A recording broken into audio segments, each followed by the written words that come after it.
La Scourtinerie, c'est la dernière fabrique de scourtins de France. C'est une entreprise familiale qui existe depuis 5 générations avec moi, qui a été créée par mon arrière-arrière-grand-père et mon arrière-arrière-grand-mère, Ferdinand et Marie Fer.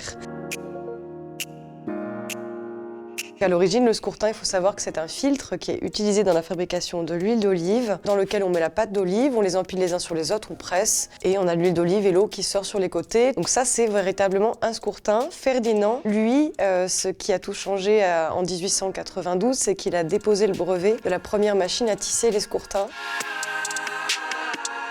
Et aujourd'hui, les scourtins, vous en voyez un petit peu de partout. Ils sont plus tout à fait destinés à l'huile d'olive parce que depuis 1956, depuis le grand gel des oliviers, ça a été reconverti en tapis de décoration et dessous de plat, des centres de bain et tout ça. Donc ça continue à être fabriqué sur place à Nyons.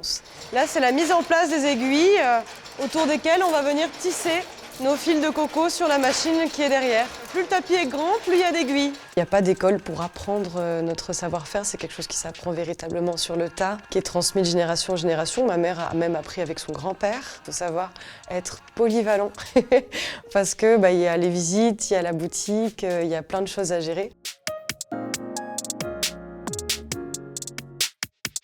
Je pense que c'est important d'avoir la scourtinerie dans la région déjà, pour faire vivre le patrimoine, la famille. C'est vraiment quelque chose que j'apprécie, j'ai pas envie que ça se perde. Donc c'est d'un côté ma passion et c'est formidable que ça le soit, parce que c'est aussi une grosse pression de se dire on est la dernière génération d'une des dernières entreprises au monde à fabriquer ce genre de choses, enfin la dernière. Mais je pense que c'est une force d'avoir une entreprise familiale aux yeux du public. Déjà, ça nous donne beaucoup plus de crédibilité.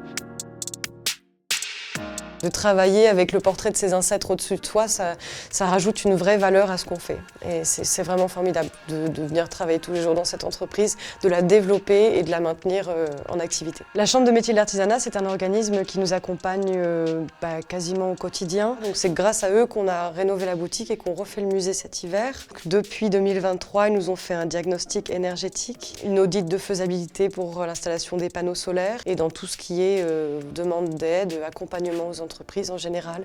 Ils sont vraiment très à l'écoute, très réactifs.